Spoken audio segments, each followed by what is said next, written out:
r/AskReddit by Reddit watchers. Babysitters of Reddit. What seemingly normal parents had dark secrets? My daddy hits my mommy sometimes. For that one, I was still in high school.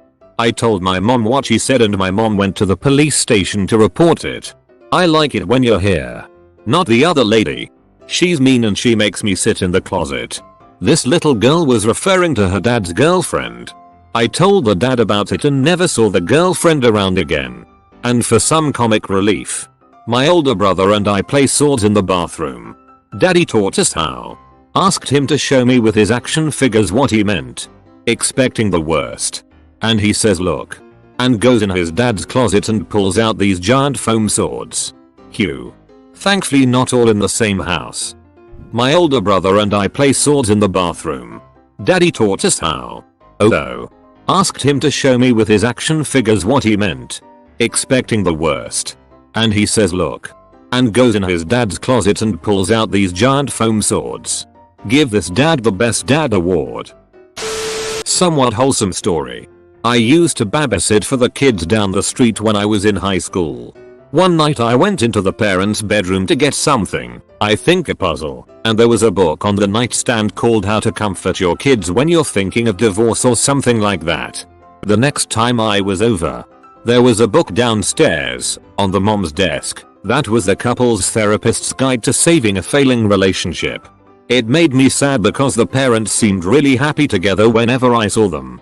I felt bad that they must have been going through a hard time behind the scenes. My parents had a pretty unhappy marriage, so I tried to be extra nice to the kids. I hope they hadn't had to listen to their parents fighting. Anyway, this went on for a few months with no further indications of trouble. I felt like I knew this awful secret that the kids didn't know. One night I came over to babysit. The mom was in grad school and she had a class, and the same books were sitting on the counter. As the mom was leaving, she was like, "Oh, I can't forget the textbooks," and grabbed them off the counter. I actually didn't know what she was studying, so I asked what class she had. Turns out she was studying to be a couples and family therapist. The books I saw were her school books. In retrospect, that made complete sense because the titles were kind of academic. But I immediately assumed they were divorcing. About a decade later, they are still married and the wife is a very successful couples and family therapist. Go figure. Thanks for this story. I never really babysat for anyone besides family. But I did dog sit for a woman and her husband for a while. She gave me a tour of the house the first time I went over there, and there was a room in the back of the house that was filled with dildos and other sex toys. She sold them as a side hustle and wanted me to know they were there in case I was uncomfortable. They paid me well and left a great review on the site I was using. I wish they never moved, lol. I love their dogs. That's nice that they had the forethought to show you the weird stuff they have so that you wouldn't feel uncomfortable if you found it by yourself. I was babysitting for a local family who owned car dealerships. I answered the phone hello as one does, and it was the father who didn't know his wife had hired a babysitter so she could go to an appointment. He started in with the stupidest sexy voice until he realized it wasn't wife. He hung up. Later he was caught cheating. Not gonna lie, his loyalty had us in the first half. This family I babysat for had a locked room in their basement that, when I opened it one time out of curiosity, had a lot of Nazi stuff in it. Nice, a good story. All that sex and divorce stuff becomes mundane after a while. I nannied for this very rich family with 3 kids from the West Coast who would come to South Florida for summer vacation every year. The mother was in her 30s. Clearly had her kids when she was young. And was very stereotypically hot, blonde, thin, big boobs, perfect teeth. Her husband was a little older. Salt and pepper. Super handsome. Very George Clooney-esque. Their kids were all blonde haired. Blue eyed. Cute as duck. They absolutely adored their parents. Dad would help the kids and mom settle in at the house and then fly back to Cali for work. I babysat 3-5 times a week. 6:30 p.m. to 2 a.m.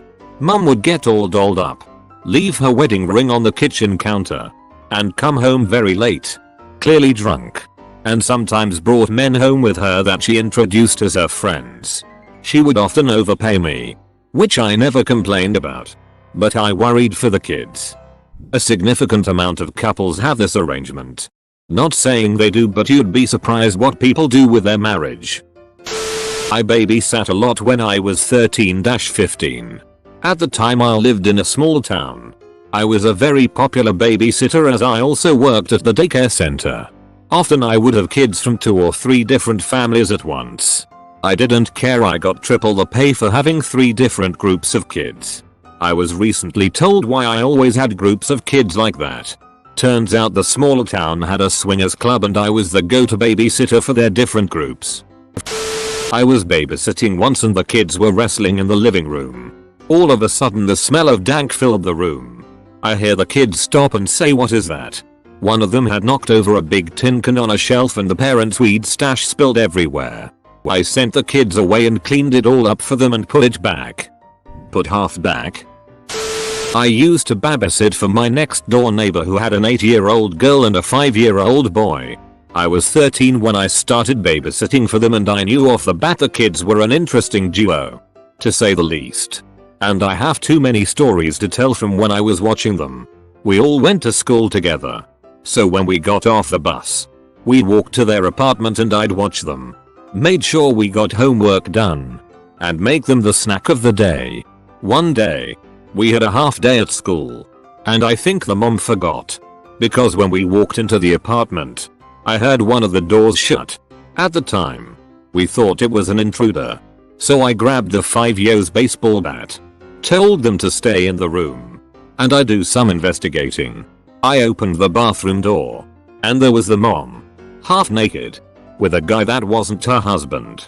She gave me all the money in her wallet and her business card. She was a photographer and told me to never speak of it again. I caught her cheating and made out with $400 and a $650 photo shoot package. Took pictures for all the upcoming holidays so I could keep giving gifts to my family. I babysat them for about 3 months after. Before they moved away. Snack of the day sounds fun. I babysit 3-5 times a week. You'd be surprised at how many sex toys I see. A lot of them are just out in the open. Like they forgot to hide them.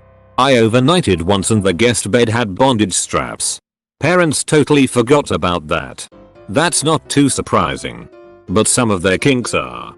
Probably the darkest was this 5-year-old girl I babysit.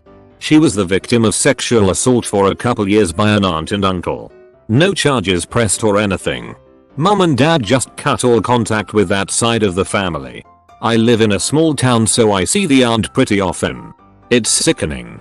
They understandably have a ton of cameras set up in their house now and aren't gone for more than a couple hours. The child has a very weird bedtime routine, which is how I found out. Aunt and uncle probably have a new victim. Just saying. When I was 13-14ish, I used to babysit 2 kids while their parents went to Amway functions.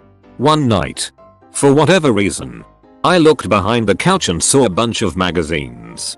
I collected them, thinking they'd been dropped behind there by accident by the kids I babysat. It was a huge stash of Penthouse and Playboy magazines and I had to quickly hide them before the kids saw them. I was curious. Naturally. But I told the mom when she drove me home. I don't recall if she said anything or not. But I stopped babysitting her kids shortly after that because I moved away. I babysat for the local policeman when I was teenager. He always came home very drunk and in a weird mood and one time brought out a homemade Ouija board and persuaded me to take part with his buddies. Always paid me really well. Edit to clarify. Suru, did this Ouija board actually make contact with the spirit world? Not so much as dark but really sad. I babysat for a typical upper middle class family. Dad worked, mom was stay at home. The mother was always a little overprotective, like checking on their daughter the second they got home. But I didn't think much of it. One night they came home and we talked a little. She mentioned how much she loved children and her daughter, so I asked her if they ever thought about having another. She completely broke down and explained that she had multiple miscarriages before and after her daughter, so they stopped trying. I felt really awful and really sad because it seems like she wanted another baby. I have found that so many women tell me about their kids or working on having kids, that even if it's a natural conversation point to ask about having kids, I won't.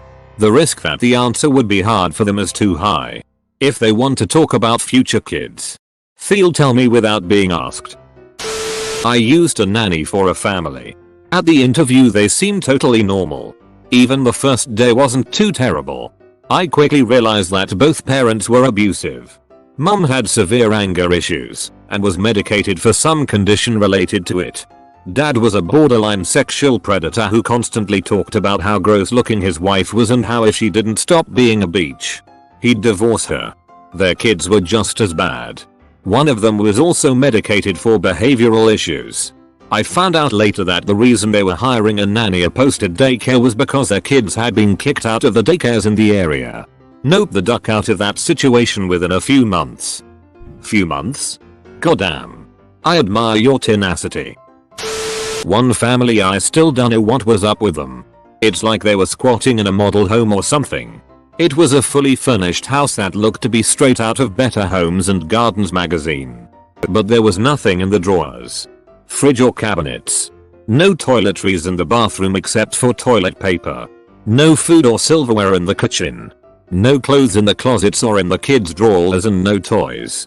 The lady just told me to order food for the kids and they watched TV. It was weird.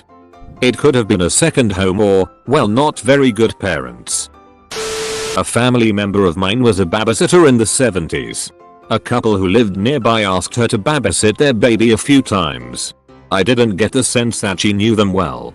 Every time she'd go they said the baby was sleeping and not to disturb the baby by checking on it. The baby never cried. The parents would come home and relieve her. She never saw or heard a baby. At the time I don't think my family member thought much of it, but has told me this story several times because it keeps nagging at her. How could a baby be asleep for the entire time she was there? Every time. No noises. Nothing. Today, she thinks there must not have been a baby but has no idea why they'd hire her. Weird. I'd have looked in on a sleeping baby if I was there. I was babysitting for my neighbors, and they were super nice people. 2 kids. Very Pottery Barn people. They would always come home late, with no cash to pay me. But they'd come by my house literally the next day with the cash. So I never minded. But I was always a little confused as to how they spent all their cash at dinner and a movie and somehow didn't plan to pay the sitter. And how they managed to stay out till 3 AM just doing dinner and a movie, and they were pretty wealthy. So it wasn't like a waiting till payday thing. Once before they left, when they were in the other room saying goodbye to the kids, I went to move the wife's purse and saw a really big roll of singles.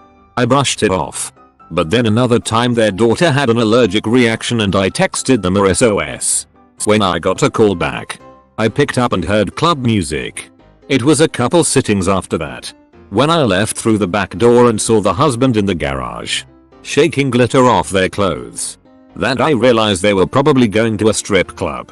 When I went to college, they switched to using my sister as a sitter. And I sat down with her and explained where they went and not to ask or act suspicious. They were good parents. And it's not like a problem. It was just super not the vibe they gave off and I kinda found it hilarious. The internet has broken me. When you mentioned going to college, I expected the next line to be something about dancing for them at the club. I used to babysit when I was around 13-14ish. My neighbors and 3 kids, ages 4, 7, and 11. The house was really nice. Always clean and tidy. One time they asked me to babysit for a couple hours. Okay, no big deal. They paid me $6 an hour. When I got there they made the kids shake my hand and say thank you for babysitting us. I thought it was weird but it was whatever. The parents left and the kids wanted those dinosaur chicken nuggets so I made them some. As they were eating the 7-year-old asked for a toy. She said it was in her parents' dresser. I didn't want to snoop around but if she wanted the toy, I get it for her. I went into the parents' room and found the dresser. I opened the first one and all I see are stacks of cash. Okay. Weird but not my business. I went back out to ask the girl what dresser drawer it was in. She goes over and literally points at the second drawer and said, "Oh, don't open that one. It has bags of sugar in it." That's what I hear mommy say. I was like, oh. Okay then. She grabs her toy from the fourth drawer and runs off. I did take a peek in the drawer and sure enough, under the socks were bags of cocaine. I was shocked but I didn't say anything. I put everything back where it was and left the room. When the parents got back I took the cash and left, never babysat there again. TLDR. Babysat some kids and found cocaine in the parents' drawer. Yikes, calling it sugar to your young kids? All that needs to happen is one of them get curious about what mommy's sugar tastes like. Because why else would she want to keep it for herself? In the brain of a child they're going to wonder what it tastes like. Because it can't possibly be the same as the sugar in the kitchen. Children are curious creatures and wouldn't think it may be dangerous to taste said sugar. That's an overdose waiting to happen. If you're going to have things that can kill children in your house, make them inaccessible. Calling cocaine bags of sugar is dangerous. Like how medications need to be kept out of reach of children. The world would be a lot better if we had more people like you around. Make sure to like and subscribe so we can watch together.